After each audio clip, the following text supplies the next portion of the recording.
listener production. Hi, Natarsha Belling with you and welcome to the afternoon edition of The Briefing. Coming up in our deep dive, the dangerous escalation of the crisis in the Middle East. This morning, our time, Israel launched a number of strikes against Iran targeting their military and nuclear targets. As we record this episode, there are new reports that Iran has now launched a counterattack against Israel. So how serious are these new attacks, and will this lead to a wider war involving the US and its allies? Today's strikes have already seen the share market plunge and oil prices skyrocket, with the world nervously watching on to see what happens next. But first, let's check the afternoon headlines this Friday, the 13th of June. One of the two black boxes from the Air India plane crash has been found as investigations continue into what caused the deadly crash. The Deputy Commissioner of Police says so far at least 265 bodies have been recovered, and it's thought that includes around 241 passengers and crew who were on board the plane and a number of others who were killed on the ground. Incredibly, one passenger on board the doomed flight survived. Vishwash Kumar Ramesh is now recovering in hospital after only suffering minor cuts and bruises. This reporter telling Sky News, Vishwash seemed physically okay. He looks fine. He was almost sitting up on his bed. He had a bit of bruises on both his arms. He was walking all right. He was limping a bit, but he said there was no internal injury. It's believed the pilot, who had more than 8,000 hours flying experience, made a distress call before the plane crashed, saying, quote, "Mayday, no thrust, losing power, unable to lift." A major setback for Donald Trump in the light of this week's immigration riots in Los Angeles. A federal judge has ruled the US president's deployment of the National Guard to LA against the wishes of the local governor was illegal. The judge also issued a temporary restraining order to prevent the president from deploying the National Guard again, with further hearings expected over the weekend. And Prime Minister Anthony Albanese has arrived in Fiji ahead of the G7 summit in Canada. A face-to-face meeting was scheduled with Donald Trump at the G7, but the US president is yet to officially confirm whether he will be attending. Now it's time to get into our deep dive on the escalating crisis in the Middle East. This morning, our time, Israel launched attacks against Iran. Now Iran is fighting back. Australia, one of the first countries to appeal for calm. Here is our Foreign Affairs Minister, Penny Wong. I think the international community understands the risk to peace and security from Iran's nuclear program, and we urge the parties to prioritise diplomacy and to prioritise dialogue.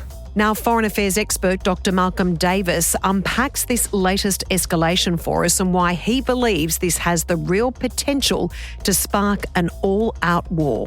Malcolm, thank you so much for joining us. Take us through exactly what unfolded today with these airstrikes by Israel on Iran.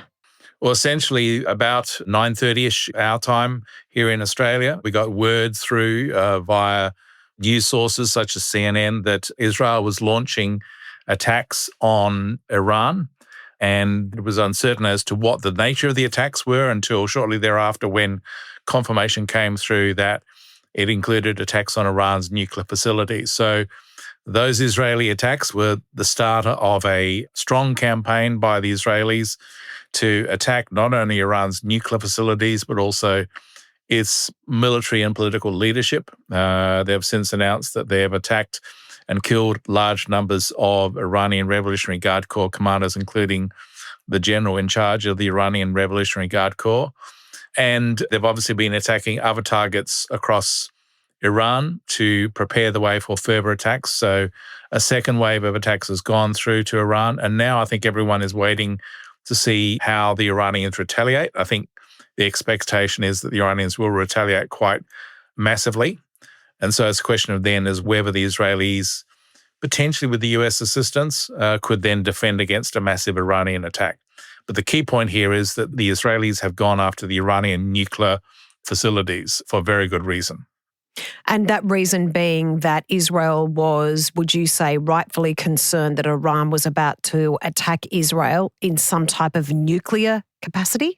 More to the point that Israel, I think, was quite rightly concerned that Iran was on the point of acquiring nuclear weapons. If you look at the International Atomic Energy Agency analysis on Iran's nuclear activities, they suggest that Iran was certainly weeks away, if not days away, from having sufficient fissile material enriched to a sufficient level to produce up to 10 nuclear weapons.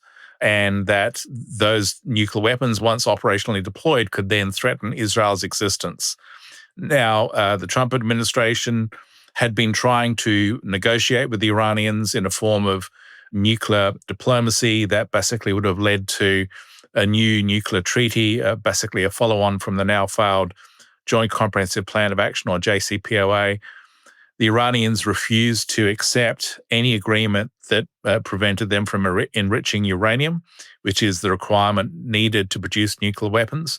And so I think that the view from Tel Aviv's perspective was that the Iranians were just stringing the Trump administration along. They had no interest in giving up enrichment so that they could acquire nuclear weapons. And so what you have is the Israelis saying, enough is enough, we're using military force. And that's what you've seen today. Malcolm, in your professional sense, we know the Middle East has been incredibly volatile. How much of a concerning escalation are these strikes and the obviously serious retaliation that will unfold in, we don't know at this stage, which circumstance or how, from Iran? How serious is it? Oh, it's very serious. I think that the Iranian retaliation will happen in the next day or so, and then the Israelis will respond to that retaliation. I think you have the real potential here for a wider war, particularly if the Iranians attack American targets in the region. That would bring the Americans in. They would be rather stupid to do so because, the Israelis are powerful. The Americans are far more powerful. And so I think that if the Iranians do attack the Americans, that would be the end of the regime. But I think that you will see certainly a much more intense military confrontation between Israel and Iran over the course of the next few days that just adds to the dangers in the region, adds to the risks that things will get out of hand, and potentially, from Australia's view, has serious economic implications for us because it could shut down oil supplies through the Persian Gulf, and we depend on those oil supplies, so that would seriously affect the Australian economy.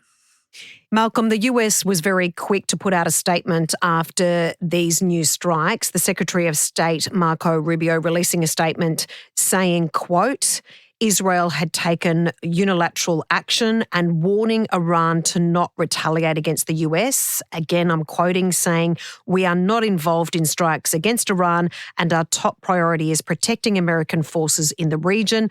Let me be clear, Iran should not target US interests or personnel. What do you believe, your professional opinion? Do you think Iran could actually target US interests or personnel? I think that it's really unpredictable as to what's happening in Tehran at the moment. As I said, most of the Iranian military leadership have been killed in Israeli airstrikes. So there's probably a leadership vacuum at the military level.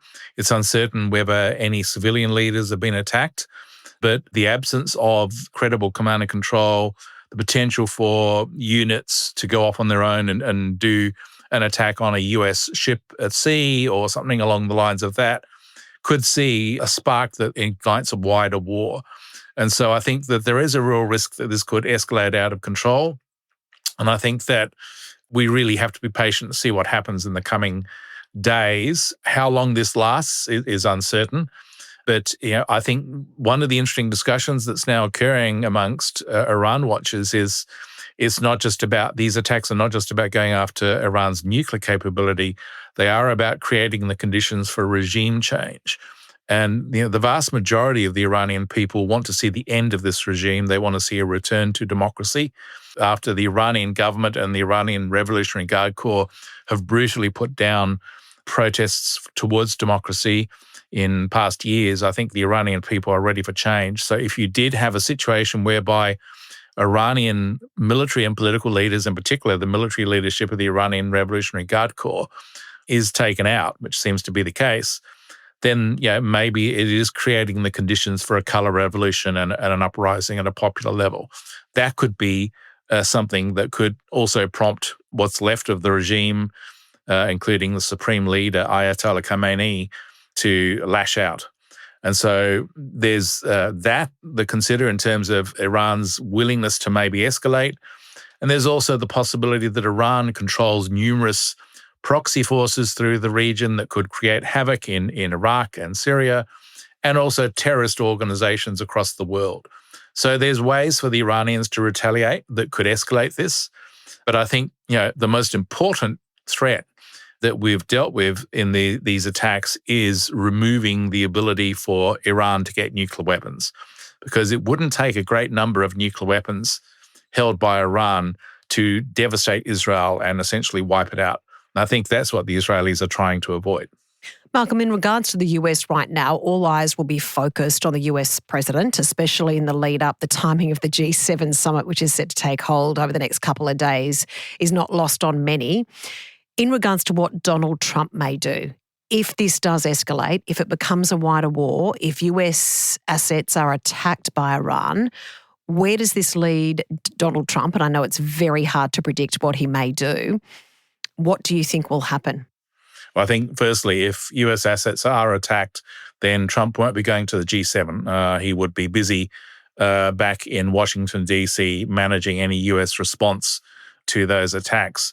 But I think that Trump won't take kindly to any attacks on US forces or allied forces in the region. And I think you would see a very harsh retaliation by the Americans. And as I said earlier, whilst Israel is militarily quite powerful, the Americans are far more powerful in what they can do to the Iranian regime. I'm not suggesting for a moment that the US would use nuclear weapons. They don't need to. They can do an awful lot of damage with their non-nuclear capabilities to the Iranian regime. So I think you would see the Iranians basically paying a very heavy price if they were to do something as stupid as attacking American forces.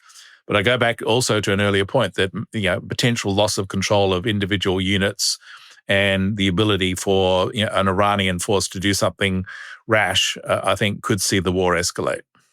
In regards to Australia right now, Malcolm, apart from the serious risk of a wider war and those implications, you mentioned earlier that this latest escalation could have a massive impact on oil supply, oil prices, and also an impact on the greater Australian economy, which is pretty fragile right now.